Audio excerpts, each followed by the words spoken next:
Oi, May. Como que Olá, você tá? olá, olá, Flávia, tudo bem? Consegue me ouvir? Consigo. Você também tá me escutando bem? Tô te ouvindo bem. Ai, que bom.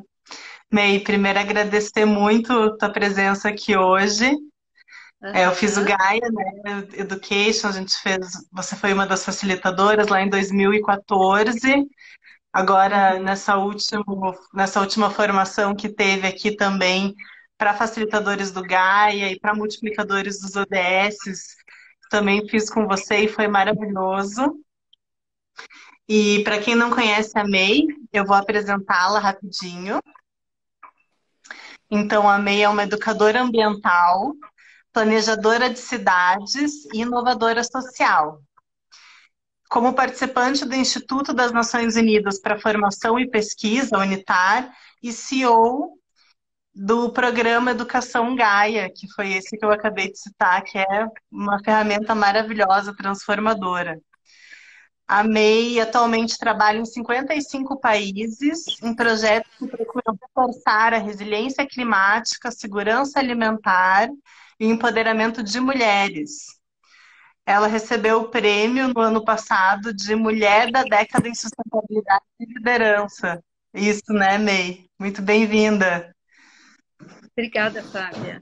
Um prazer de estar aqui conversando com você. Na verdade, eu preferia que a gente estivesse debaixo de uma figueira tomando uma limonada e conversando.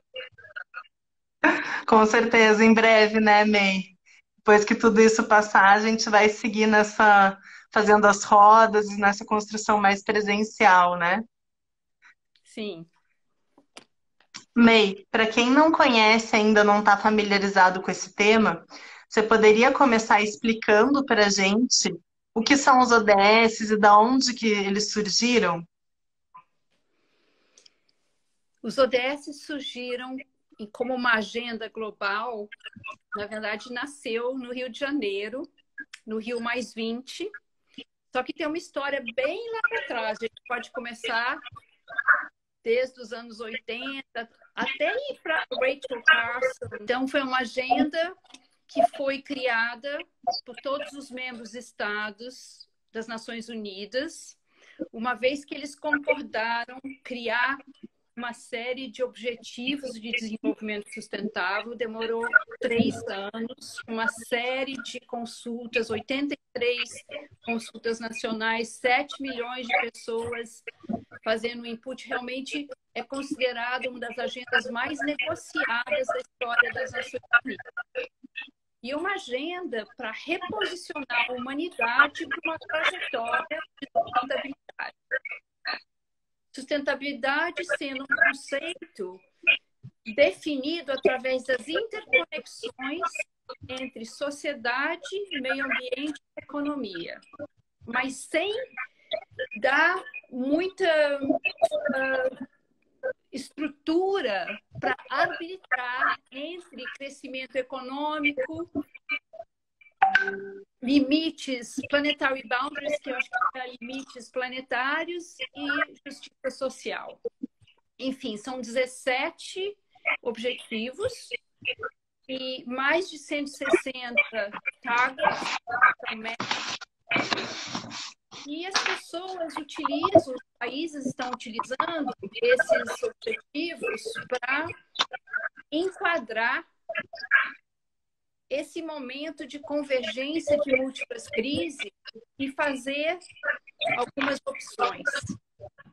Então, em poucas palavras, o ODS é uma agenda viva que é para acontecer de 2015 a 2030, reposicionar a humanidade para um trajeto sustentável, sendo que o conceito ele não é muito claro, mas ele tem uma série de metas e indicadores.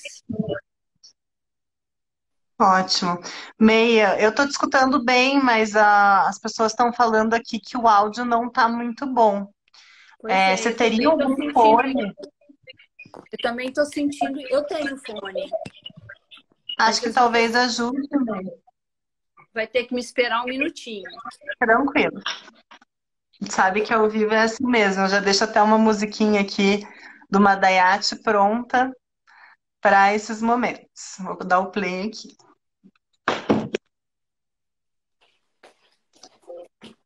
Ganhar terra, herança, uma nova aliança, brincar de consonância, realiza mudança, vai se virar,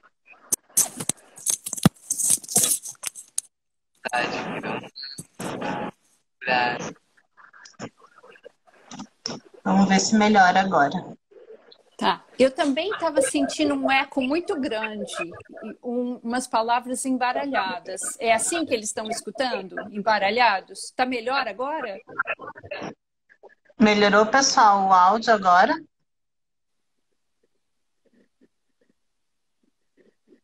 Eu acho que a princípio sim, May. Aqui também já deu uma boa melhorada no áudio, sim. Tá bom. Então vamos lá. Então, só retomando essa questão que você trouxe das múltiplas crises, né? Ó, a Débora falou que melhorou mais ou menos. Se o pessoal tiver alguma sugestão também para. Ó, sim, está melhor. Que bom, melhorou então o áudio. Eu vou Mas diminuir um a Débora pouco falou que tá o volume. Diminuir o volume para ver se melhora. Parece que a gente está dentro d'água, para mim. Num oceano conversando dentro d'água. Bom, vamos ver se a gente. Agora, pelo jeito que o pessoal falou aqui, melhorou. Então, a princípio é isso, né, May? Se você puder retomar um pouquinho, só para quem não conseguiu escutar. Eu estava te perguntando essa questão dos ODS, né, e de onde surgiram. Pois é. E Então, eu estava contando que foi um acordo, um dos mais negociados na história das Nações Unidas, um acordo que nasceu no Rio Mais 20, que eram 20 anos depois do Rio 92. São 17 objetivos, mais de 160 metas e indicadores para reposicionar a humanidade na sua relação fundamental com o planeta vivo. E talvez, enquanto você não falar, o que você acha de você mute seu microfone? alguém falou ali, eu acho que eu não tenho essa função aqui. Ou será que eu tenho? Deixa eu dar uma olhadinha. Porque o meu, ele tá até aqui no teu. A tua fala tá bem tranquila pra mim, não tá fazendo eco nem nada. Não, acho que não é aqui meio o problema. Eu te escuto também bem clara. É quando eu falo que eu sinto que eu estou dentro d'água. Que tá dando um eco, né? Deixa eu ver. Mas vamos tentar indo devagarinho. Quem sabe falando devagarinho as pessoas entendem. O Paulo diz que para ele tá ótimo, que agora deu bem. Eu acho que só algumas pessoas que estão com esse eco mesmo. Mas as Então pessoas vamos estão seguindo. comentando, e estão comentando que estão felizes de te ver, May. Eu também. Olá, Fábio. Amanhã nós vamos falar, hein? Então, o que eu estava dizendo é que sustentabilidade, ele é um conceito definido através das interdependências entre sociedade, meio ambiente e economia. Só que não existe uma guiança concreta, não existe uma medição universal de como arbitrar entre o crescimento econômico, justiça social e os limites do planeta. E aí fica em cada país, cada instituição, porque não existe uma linguagem universal. Quando chega a Agenda 2030, ela, na verdade, ela coloca uma série de indicadores globais que todos os países vão ter que entrar, todos que assinaram vão ter que progredir em relação a eles, mas também você tem que contextualizar, porque sustentabilidade ela não pode funcionar se ela não estiver contextualizada. Então, esse é assim, uma introdução sobre ODS bem rápida, né? E seguimos. Ótimo, May. E daí você já trouxe esse aspecto da sustentabilidade, né? E você, como outras pessoas, estão defendendo que a sustentabilidade, gostaria até que você trouxesse o que que é isso, né? O que que é sustentabilidade e por que que ela não basta mais, May? Por que que agora a gente precisa de uma regeneração, utilizar o conceito de regeneração e não mais de sustentabilidade? Então, a questão é que quando nós começamos a definir o conceito de desenvolvimento sustentável nos anos 80, que foi com a Brundtland Commission, naquele momento nós já talvez tivéssemos tempo para trabalhar com esse conceito, que era definido, é você ir de encontro às necessidades dessa geração sem comprometer a habilidade das próximas gerações de encontro às suas necessidades. Só que esse foi um conceito que, na verdade, guiou as conversações da Agenda 21, do Rio 92. Depois eu teve o Johannesburg Summit, que ficou muito claro que aquilo que se esperava 10 anos depois não tinha sido realizado. E, nesse sentido, aquele momento é uma conexão também com Curitiba. É interessante que o Kofi Annan levanta aquela hipótese que ele acreditava que a Agenda 21, que era uma agenda fantástica, mas que era um documento técnico muito cheio de informação técnica desse tamanho, ele não tinha sido implementado da forma com que se esperava, porque as autoridades locais, as municipalidades não sabiam como decodificar aqueles... Então, porque, na verdade, essas convenções internacionais, elas são assinadas pelos membros estados a nível federal e demora 2, 3, 5 anos para descer, sabe, pela hierarquia até pousar no colo daqueles que é o governo interagindo com a sociedade, que são as municipalidades, são os prefeitos, são as câmaras. E a hipótese do Kofi Annan, naquele momento, é que as autoridades locais não sabiam decodificar. E se vocês não entendem o documento, como é que você vai implementar ele? Aí nasceu, na verdade, eu trabalhava já com a UNITA, e nasceu essa ideia de nós fazermos uma pesquisa regional de várias regiões para checar essa hipótese do Kofi Annan. E um dos locais que nós fomos testar foi Curitiba. E foi o primeiro encontro que nós fizemos junto com IPEC, Instituto de Planejamento, PUC, Urbano de Curitiba, que nasceu o Cifal Curitiba. Eu assinei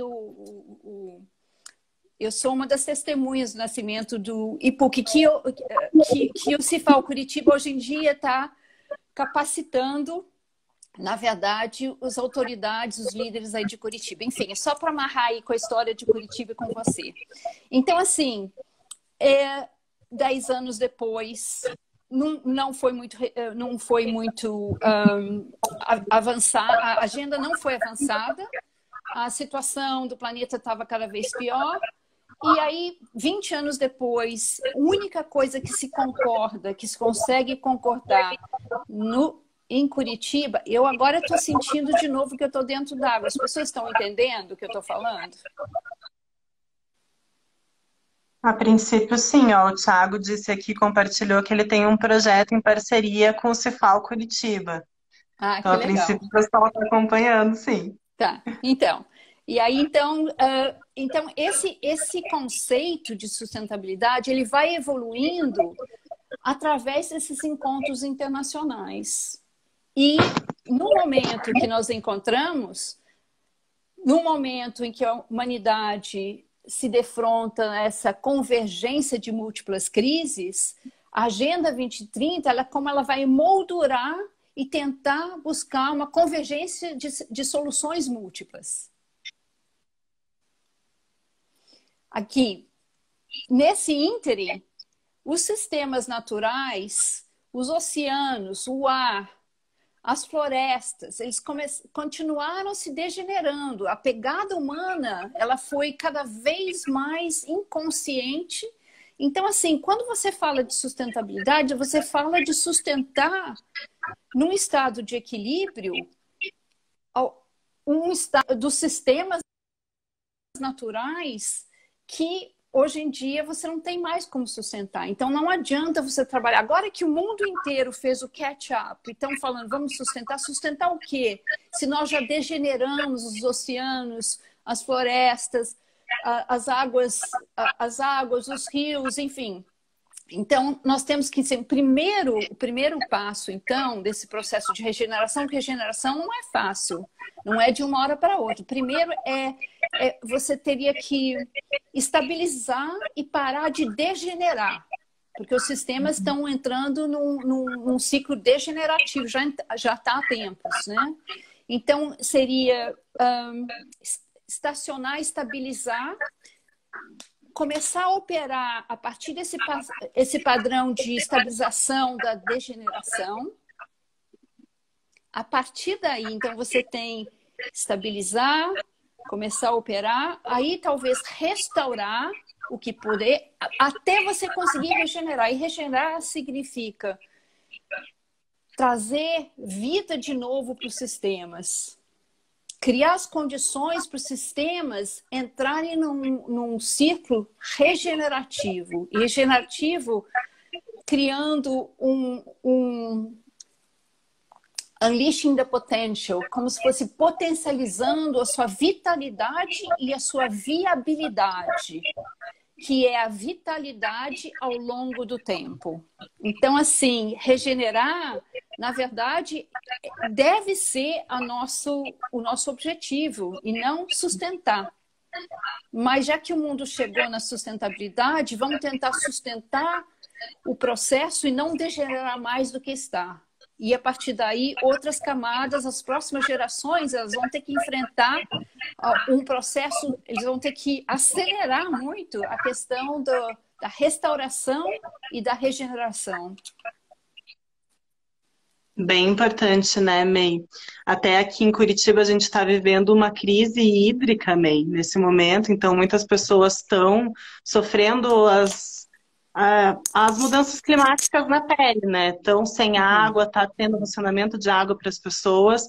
E eu estudando algumas coisas da ONU em relação a exatamente isso que você trouxe, no sentido das soluções baseadas na natureza e da gente regenerar os ecossistemas para daí conseguir, né, tomar algumas medidas para o enfrentamento, por exemplo, das mudanças climáticas, das crises hídricas que a gente está vivendo.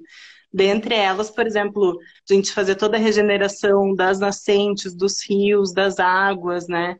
Então é muito importante esse aspecto que realmente você trouxe. Não basta agora a gente sustentar, a gente precisa sim regenerar os ecossistemas e permitir, né, que a vida na Terra continue prosperando e permitir também que as próximas gerações, né, como você trouxe, a sustentabilidade, ela pensa bastante nas próximas gerações terem esse acesso a tudo que a gente tem, né, May? Pois é, e esse é um pensamento sistêmico. Você tem que trabalhar porque a disfuncionalidade é sistêmica e você vai ter que trabalhar com uma percepção sistêmica alinhada, de sistemas alinhados, né? Ou seja, trabalhar a localidade, o todo próximo e o todo maior. Intencionalmente no seu design, todas as interferências que você for fazer de regenerativas para ecossistemas, você pode começar a fazer sua localidade, mas sempre pensando aquilo que você está fazendo, qual é o impacto para o todo próximo e para o grande todo. Então, assim, é um trabalho de sistemas alinhados mesmo. E existem, né? Hoje em dia existem alguns bolsões de regeneração nascendo. no planeta e talvez criando uma malha regenerativa que deve acontecer nas próximas décadas. É o nosso grande desafio de design. Verdade. Primeiro é tentar segurar os processos degenerativos. Para em seguida a gente começar a restaurar, né, May? E E depois regenerar. regenerar. Maravilhoso, muito importante, May. E para a gente implementar essas questões, por exemplo, aqui no nosso tema que é nas cidades, né? Tá na mão de quem, May, a implementação dos ODS? Na verdade, os ODS, eles são um contrato social. Então, sendo um contrato social, porque, conforme eu falei, ele foi negociado com nações e com pesquisas, com vários atores internacionais, como nunca na história da ONU. E para a implementação, ele precisa também seguir um contrato social. Por que ele foi 17 ODS? Ele veio do sucesso dos Objetivos de Desenvolvimento do Milênio, que eram 8, que eram simples. Essa era a intenção no começo. Vamos fazer muito simples. Os ODS, eu lembro, eu fui em muitas das reuniões, das discussões, das definições, eles tinham que passar pela prova dos MM, ministros e mães. Eles tinham que ser tão simples para todo mundo poder entender, porque lembramos da história da Agenda 21, um documento técnico desse tamanho que ninguém conseguia codificar. Tivemos que criar instituições para decodificar, para poder entender, para poder implementar. Então, dessa forma, ele foi criado com essa ambição de ser simples de ser comunicado, para poder já chegar implementado. Então, assim, você tem várias teorias, né? Você tem a teoria do top-down e do bottom-up. Não, se a sociedade civil não assumir, nada vai acontecer, se não tiver política. Eu acho que nós temos triangular aqui. A triangulação ela tem que ser políticas, com teoria bem embasada. Então, a academia ela tem um grande papel de embasar essa moldura global e contextualizando para a localidade e vendo quais são, como é que, porque se você não tem a medição, você não vai saber como é que fica só uma aspiração, vamos ser sustentável. Então, você tem que ter a medição local. A academia, a ciência, ela tem que entrar aqui, mas também tem que fazer de uma forma simples para a sociedade civil também assumir. Então, assim, eu acho que é um acordo que envolve teoria, política e prática. Então, todos os atores eles têm que estar juntos numa conversa social e criar aquilo que hoje em dia chama-se porque todos os países eles se comprometeram a cada ano, tem um encontro em julho em Nova York, onde eles apresentam seus relatórios nacionais voluntários. E desde o ano passado, há 2 anos, que algumas cidades começaram a falar assim, olha, meu país não está, por exemplo, Nova York, os Estados Unidos não está nem um pouco interessado com o regime atual de estar avançando o ODS. Eles têm outras preocupações. Nova York resolveu não. Se o país não vai apresentar, nós vamos apresentar o nosso plano da cidade. Então, tem várias cidades. No Brasil, tem 2 cidades que apresentaram. Eu fui envolvida com o processo de Santana de Parnaíba, em São Paulo. Então, muitas cidades elas estão tomando as ODS enquanto framework para suas políticas e fazem aquilo que, tecnicamente, nas Nações Unidas chamam do vertical integration, integração vertical daquilo que já estão fazendo já dentro da moldura dos ODS, que numa forma reforça aquilo que elas já estão fazendo e outras que também dão um norte e também dão... É como se os ODS eles dão uma linguagem para você comunicar com o resto do mundo. Olha, aquela política que eu estou fazendo, na verdade, aquela tem tudo a ver com aquele ODS tal, com aquela meta X com o indicador. Então, ele cria, assim, o lexicon, ele cria, assim, a narrativa das cidades para poder estar avançando em consonância com o país e com o resto do planeta também. Maravilhoso, May. Vou convidar as pessoas que estão assistindo, se quiserem fazer algumas perguntas para a May também, podem colocar aqui que eu vou lendo para ela. May, eu vou pedir a liberdade de eu mostrar aqui para as pessoas quais são os ODSs, para quem, né, ainda está se familiarizando com o tema. Então eu vou ler aqui que o primeiro é a erradicação da pobreza, o segundo é a fome zero, o terceiro, boa saúde e bem-estar, o quarto, educação de qualidade, o quinto, igualdade de gênero, sexto, água limpa e saneamento, o sétimo, energia acessível e limpa. Até nesse sentido tem uma atitude bem legal da Prefeitura de Curitiba que implantou na sua prefeitura, May. Então, os painéis solares está captando energia solar, assim como diversos órgãos públicos de Curitiba, então que podem, né, fazer essa relação, por exemplo, com esse ODS. Daí aqui o oitavo, emprego digno e crescimento econômico. O nono, indústria, inovação e infraestrutura. Décimo, redução das desigualdades. O 11, são as cidades sustentáveis. Cidades e comunidades sustentáveis. 12, consumo e produção responsáveis. O 13, combate às mudanças climáticas. 14, vida debaixo d'água. O 15, vida sobre a terra. 16, paz, justiça e instituições fortes. E o 17, que são as parcerias em prol das metas, né, May? Trazendo aqui para o nosso contexto. Pode falar, por favor. Então, se você for pedir para alguém, então me repita agora quais são os 17. Uma outra forma de falar seria assim, os 5 P's. Né, que é assim, pessoas, planeta, parceria, prosperidade e paz. Então, eles são meio que alinhados nesses 5 P's. Então, tem alguns que são sobre prosperidade, são alguns que são sobre instituição e paz e governança, né? E eles têm o ODS 17, que são parcerias, que na verdade é o que eles chamam de meios de implementação. Então, fica muito claro que dentro dos ODSs e que não há forma, o ODS não é responsabilidade só de um setor de um país, né? Então, só através de parcerias, né, acadêmica, público-privado e terceiro setor, que uma agenda global dessa que fala sobre pessoas, planeta, prosperidade, paz, você consegue avançar.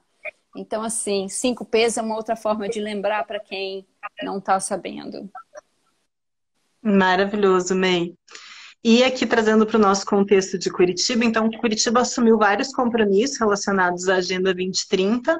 No ano passado foi aprovada uma lei, a Lei 15.538 de 2019, instituindo a Agenda 2030 como diretriz para as políticas públicas no município, criando um programa para implementação.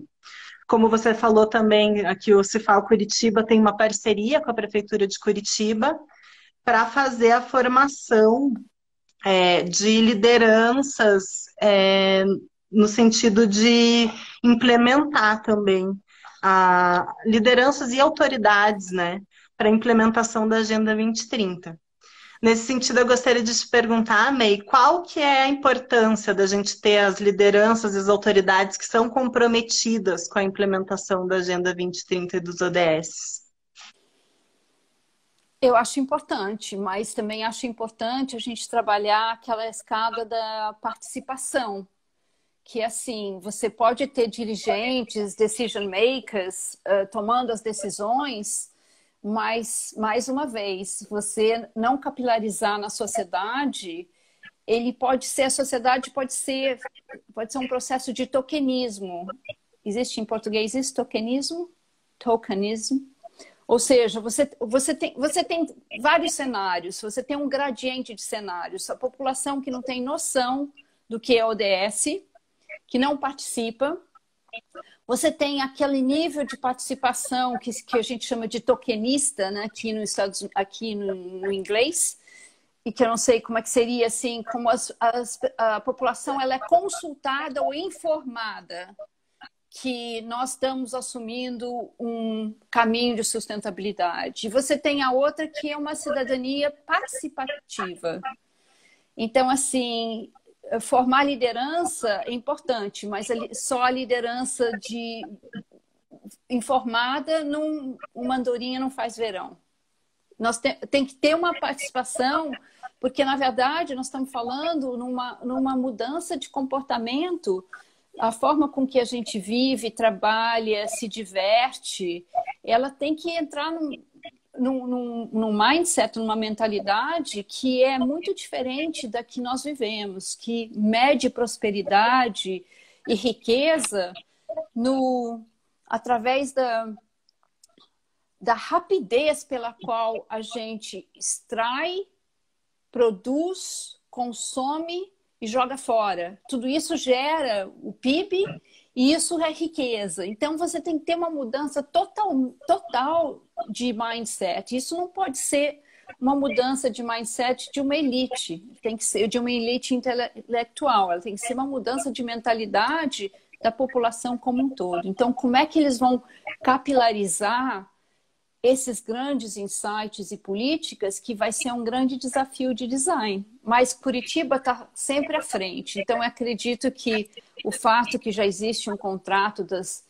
lideranças e é bem possível que vão surgir interessantes programas aí para capilarização, porque Curitiba, na verdade, é um modelo, né, de muitas coisas que funcionam para outras cidades. Que bom, May, é algo como você... Pode falar. Uma parte importante, assim, porque, assim, é imaginar esses objetivos da Agenda 2030 como se fosse um bolo de noiva. Embaixo são todos os ODS associados com a regeneração de ecossistemas. Água, florestas, viva na terra, comida. Esse é a base do bolo de noiva. Depois vem o social. Não existem sociedades justas em ecossistemas que estão disfuncionais. E a economia é lá em cima. Então, também não existem economias justas onde não existem sociedades justas e ecossistemas saudáveis. Então, assim, ecossistemas, sociedade, economia. E não economia como se fosse o carro-chefe, né? Crescimento, precisamos de crescimento. A economia não pode parar. E lá em cima você tem a parcerias. Só através de parcerias nesse bolo de noiva que isso pode acontecer. Maravilhoso, May. Então é algo que tem que envolver toda a sociedade, né? Nos seus vários setores e segmentos. May, tem algumas perguntas aqui, deixa eu ver. Deixa eu subir um pouquinho aqui. O Rafael disse que é mais fácil, né, a gente falar com a juventude quando se traduz na linguagem dos ODS. E a Débora está fazendo uma pergunta. Considerando que a qualidade de vida é algo muito, acho que ela quis dizer muito amplo e é diferente para os diferentes contextos sociais, o que você vê de iniciativas que não generalizam? Eu acho esse ponto dela super importante, porque assim, regeneração, ela é place-based, ela começa no lugar. Então, assim, qualquer movimento em relação, ele tem que estar ancorado na localidade. Então, assim, quem vai saber são os habitantes daquela localidade. Então, eu tenho que fazer aquele processo na minha localidade com aquele intenção de um designer ecológico, que você está desenhando aquele processo de manter em equilíbrio, restaurar e regenerar aquele ecossistema, pensando que se eu fizer aqui, eu estou tendo um impacto no todo próximo e no todo global, mas é na localidade, é place-based design. Não sei como falam isso em português, mas ela tocou o ponto certo. É na localidade que sem um território, você não cria sustentabilidade. Senão ele fica é uma miragem no deserto, fica um conceito que você tá indo, e quando chega lá, vai pegar e não consegue ver. Então, tem que ter um território. E o que fazer com o território? Não existe receita. Existe esse compromisso de equilibrar, né, a questão do ecossistema com a sociedade, uma distribuição justa dos recursos naturais para aquela sociedade que vive no território, criando livelihoods, criando riqueza e compartilhando a natureza comum. Ótimo, Isso. maravilhoso. Meida, e o Paulo aqui também perguntou, ele trouxe que o grande problema aqui em Curitiba, na visão dele, são as pessoas morando na rua, e perguntou como que nós poderíamos atuar. Eu pergunto para ele o que ele acha. Que se ele convive com isso, ele deve ter alguma ideia. O que ele acha que poderia fazer? Ou você que mora lá também. Como você... Porque aqui na Grã-Bretanha, eu dou um exemplo, nós também temos moradores de rua. Quando chegou Covid-19 aqui, todos os moradores de rua saíram. Eles todos conseguiram casas para tirar todos os moradores de rua de um dia para o outro. Como é que isso nunca tinha sido feito antes? Hoje em dia não tem mais. Conseguiram, de um dia para o outro, resolveram todo o problema deles. É uma questão de vontade política? Eu não sei. Como é que seria aí? Me parece, né, May, que é uma questão muito de vontade política. Então, a gente já teve episódios aqui em Curitiba de retirarem os pertences da pessoa que está em situação de rua. Então, você vê a pessoa já está numa situação que poderia, né, o Estado intervir positivamente, mas já teve medidas oficiais no sentido de tirar, né, os pertences das pessoas em situação de rua. Mas eu vejo como você que é um momento que a gente pode olhar com muita atenção, muito carinho para essas pessoas em situação de rua, buscando, né, amparar e resolver, como foi aí na Grã-Bretanha, né? E concordo contigo que tem que ter vontade política para que isso aconteça. O Javer, ele colocou aqui, May, como o Finrod Foundation no Reino Unido contribui hoje com os ODS globalmente? Ótima pergunta. Então, Findhorn, a Ecovila de Findhorn tem 56 anos e ela trabalha a comunidade. A Ecovila é um laboratório de novas relações humanas e também um laboratório onde a gente está o tempo todo testando essa relação humanidade e planeta. Então, como laboratório, muitas vezes a gente está sempre testando coisas novas, algumas coisas funcionam e são depois replicadas, ou existe um trabalho constante de pessoas que vêm aprender com a gente, enfim. E tem coisas que não funcionam. Muitas vezes a gente aprende mais com aquilo que não funciona do que com aquilo que funciona. Então, a gente está sempre testando novos modelos. O que a gente tem feito em termos de acompanhar os ODSs é como se a gente já tivesse, em alguns dos ODSs, como a gente já tivesse alcançado eles, mas não é para a gente... então, geramos toda a energia da Ecovila é gerada de forma renovável. Nós, na verdade, quando está ventando muito, que é o caso da Escócia, a gente vende energia renovável para fora do sistema, que nós nem conseguimos usar todas. Por causa disso, então, a gente fala, então agora já fizemos o ODS de energia, então não vamos fazer mais. Não. Então, assim, sempre se colocar como é que o sistema pode melhorar mais ainda. Então, vamos melhorar a captação solar na orientação da construção das nossas casas, para diminuir a necessidade da energia eólica. Como é que nós vamos criar? Da onde é que vem os materiais para as turbinas? Então, você começa a trabalhar, vai indo mais para frente. Então, o Finhorn trabalha os 3 níveis, né? Os 3 pilares, que é a questão social, de governança, de tomada de decisão, de resolução de... Se não tivesse todo esse trabalho de laboratório da sociedade, não estaríamos vivos por 54 anos, já são 3 gerações.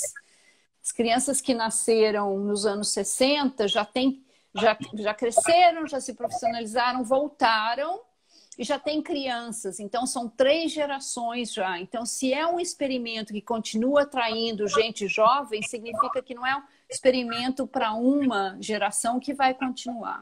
Então, essa parte social. Depois você tem toda a parte de desenho, de cocriação com a natureza, né? Então, o Finhorn ficou conhecido lá nos anos 60 porque criava esses repolhos imensos, cabbages, eu não sei como é que é cabbage em português, mas eram umas verduras imensas, porque era uma questão de escutar e trabalhar, cocriar com a natureza. Então, assim, essa cocriação com a natureza, ela está presente desde o início no DNA, né? Na escuta, na cocriação, e hoje em dia ela se traduz como as casas, as paredes que respiram das casas, que são paredes elas respiram ar de dentro e de fora sem utilizar nenhum material químico. Então, você vai pegando a mesma intenção e vai sofisticando e vai avançando na sua pesquisa. E na parte econômica, nós temos hoje em dia mais de 30, 40 pequenos negócios. Mas eu diria assim, um dos negócios que é o educacional, ele depende muito de pessoas vindo de fora. E essa parte, ela está muito abalada com Covid-19. Então, porque as pessoas não estão viajando, não estão vindo para Finhorn, e eles estão, uma das formas de estar trabalhando essa resposta para o trabalho internacional está sendo aprofundar muito mais o trabalho biorregional e local. Então, assim, nós continuamos respondendo. Na verdade, quando eu cheguei em Finhorn em 92, logo depois da Rio 92, eu fiz uma pesquisa e naquela época o Finhorn estava implementando muitos dos capítulos da Agenda 21 sem saber que a Agenda 21 existia.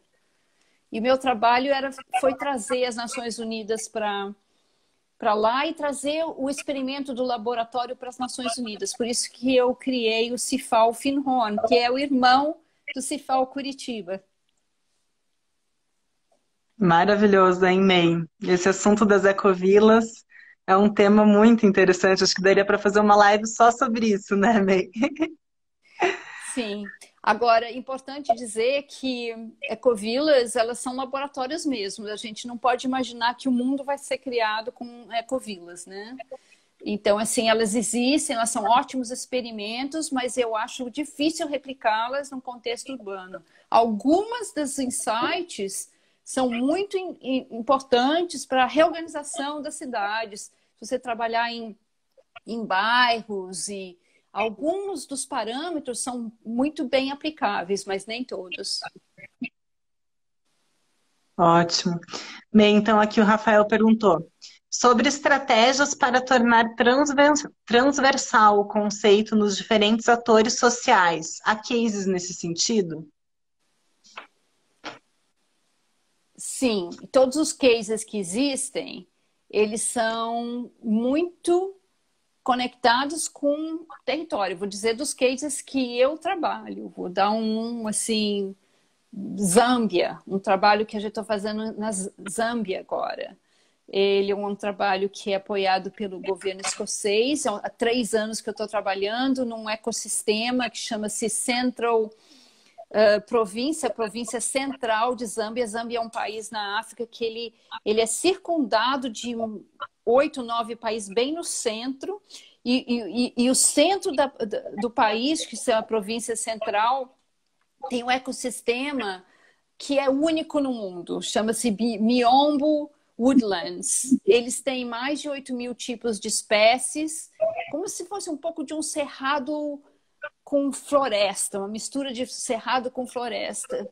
E existe uma população tribal de jovens que eles não têm a menor capacidade, é como se eles estivessem trancados num paradigma e que o único modelo seria tirar toda aquela floresta e começar a criar produção de monocultural, de cebola, de soja. Isso seria o caminho deles. Ou vive na floresta ou vira monocultural. E aí o trabalho, assim, é um trabalho de território, onde você chega com a população e começa a fazer, a mapear o que eles comem, o que eles gostariam, o que eles comem, o que eles produzem, o que eles podem produzir, que eles gostariam de comer, o que eles gostariam de comer e podem produzir e pôr no mercado também. Então você começa toda uma conversa realmente de visualizar um futuro mas com a população. Muitas vezes, você é uma designer de sustentabilidade, no nosso caso, do Gaia Education, trabalhando em 55 países, sempre pegando os problemas mais difíceis. Muitas vezes você vê soluções antes das pessoas verem, mas é muito importante que essas soluções elas não sejam em nenhum momento apresentadas, porque tem que nascer de dentro. Então, isso que as ecovilas ajudam, é você criar ambientes de perguntas para que essas respostas elas venham de dentro para fora. E aí você traz os elementos que precisa para capacitar, para fazer com que essa visão se torne realidade. Assim, então, assim, sem teorizar muito mais, em termos de solução, nós estamos quase que no 3º ano. Então, nós começamos a trabalhar com esse conceito de agricultura conservativa, conservation agriculture, agricultura de conservação, que poderia se chamar permacultura, mas enfim, alguma coisa bem local mesmo.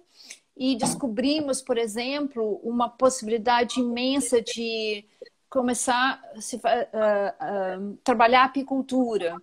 E hoje em dia, assim, você tem 420 jovens que estão criando cooperativas, começando o processo de vender mel, tanto para localmente quanto internacionalmente. Mas você vai construindo a questão da liderança, a questão do social, e você vai trazendo as capacitações de agricultura local, e aí você passa para o livelihoods, para a questão econômica. Então, aí você vai construindo esse bolo de noiva que eu falei, né? Trabalha com o ecossistema, cria os acordos sociais, e já pensa como é que a riqueza pode ser gerada dentro dos limites do ecossistema, ao mesmo tempo que você está enriquecendo o ecossistema. Então, assim, esse é um projeto, a gente tem muitos outros, e vou dizer assim, que eles não são totalmente desafiadores, eles nem todos são 100% bem-sucedidos. Nós chamamos esses projetos de Project-Based Learning, são projetos baseados em aprendizado, porque a gente não tem um objetivo final, o projeto em si, ele é um movimento de aprendizado. Boa, que bom, May. Bem bom para a gente também achar as nossas soluções locais aqui, né? Vamos ver aqui mais aqui. A Débora perguntou: Você acha que Donut Economy pode contribuir nessa perspectiva de regeneração? Pode sim. E claro que o Donut Economy, ele faz parte desse, vamos dizer, esse paradigma todo que nós estamos falando no momento de repensar a forma com que nós medimos prosperidade que é a forma linear de extrair, produzir, consumir, jogar fora, criar PIB e ser rico, né? Então, o Donut Economy, ele vem para trazer a parte social, para trabalhar com os planetary boundaries, que é um outro framework, né? Você tem a framework das fronteiras do planeta e você tem a questão do Donut Economy para conversar. Quando você faz a justa posição das duas, você cria você é como se você visse a convergência das múltiplas crises, faz essa emolduramento com essas novas perspectivas e começa a fazer os afinamentos no sistema. Então, um exemplo é o seguinte: Amsterdã, como cidade, acabou de adotar nos últimos meses, né, tem conversado muito, adotou o modelo da Donut, e também pós-Covid, eles vão estar começando, a cidade em si, ela assumiu totalmente esse modelo para fazer toda a sua parte de o que a gente chama do Green Recover, como seria recover? Seria quando você está doente e depois você se recupera, não seria? Como é que seria? Quando você está doente, depois você faz a sua... Tem uma palavra, recover, em inglês. Como é que é em português? Depois que você fica doente, como é que você faz? Convalescença? Seria isso? Acho que seria recuperação mesmo, mais Recuperação próximo. ou Você se convalescença, recupera. é uma convalescença verde. Aqui nós estamos conversando porque está tendo muito está sendo, a economia, ela está recebendo assim uns fluxos de dinheiro muito grande para ela não morrer. Então existe toda uma conversa que essa convalescença pós-Covid, ela tem que utilizar esse fluxo financeiro para um trabalho totalmente regenerativo na medida do possível, né? E não para o business as usual, né? Continuar com os negócios como sempre. A gente está falando change as usual, mudança como sempre, não os negócios como sempre. Então, sim, o Donut Economy faz parte dessa conversa toda, da recuperação, agora que aos poucos nós estamos começando a sair desse túnel, se bem que não se sabe o quanto que... existem muitas incertezas. Mas as cidades que já estão saindo, e Amsterdã é um modelo disso, um modelo de estar adotando o Donut Perspective para a sua convalescença. May, a gente já está bem assim no nosso tempo. Tá. Então, agora para fechar, já ir encaminhando para o final da nossa live, queria te perguntar em relação à educação Gaia, se você poderia contar um pouco para as pessoas sobre o que é isso e sobre a relação com os ODS. Uhum. Então, o Gaia Education, ele nasceu de 23 educadores, de 23 ecovilas, eu representando o Finrone, mais 22 ecovilas, e nós nos encontramos durante 8 anos em diferentes ecovilas do mundo, onde nós começamos a criar o DNA do Gaia Education, que seria mesmo trabalhar com aquilo que nós já estávamos ensinando nas nossas ecovilas, criar um sistema de aprendizado, de troca, e o mundo inteiro falava de sustentabilidade com os 3 pilares, social, ecológico e econômico. E para nós, desde o início, estava claro que tinha que ter um 4º pilar, uma 4ª dimensão, que é a visão de mundo. Porque, assim, nós sabemos que nossa visão de mundo, ela cria o mundo, que depois vem e reforça a sua visão. Então, não existe mudança no mundo se você não muda a sua visão. Então, o Worldview, visão de mundo, ficou um 4º pilar do nosso DNA. E nós nos encontrávamos e cada um ensinava aquilo que ensinava um para o outro. E aos pouquinhos nós fomos criando esse currículo de 4 dimensões. E chegou um momento que decidimos lançar para o mundo esse currículo que chama-se ED, Eco Village Design Education. Educação, design de ecovilas. E aos poucos, esse programa, esse currículo, ele começou a ser adaptado para singularidade biocultural de cada organizador, de cada cidade, de cada território, de cada região. E o Educação Gaia chegou com muita força no Brasil. Não sei se é porque eu era uma das 23 educadoras, mas pousou no Brasil num terreno muito fértil. E eu acredito que o Brasil é um dos países que mais tem o que eles chamam os Gaias, né? São muitos estudantes que geram outros cursos, e existe o programa online e pessoas que se inspiraram, e eu sinto que cada vez mais o Gaia, esse currículo, ele já foi revisto 4, 5 vezes ao longo desses anos. Então, a cada 2 anos é como se a gente tivesse que rever de novo, porque o mundo faz o catch-up e a gente tem que continuar revendo. Ele traz muita inspiração, mas também traz metodologia e traz técnica. Não é só o conteúdo, porque às vezes o conteúdo você pode ter em qualquer local, mas como você aprende, ela é tão importante quanto o conteúdo. Então é um bom equilíbrio de material novo que realmente responde às ansiedades do momento, com facilitadores que sabem, vivem, incorporam aqueles princípios, não são facilitadores que teorizam, são facilitadores que vivem o paradigma, e com formas de aprendizado que são transformadoras. Ótimo, May.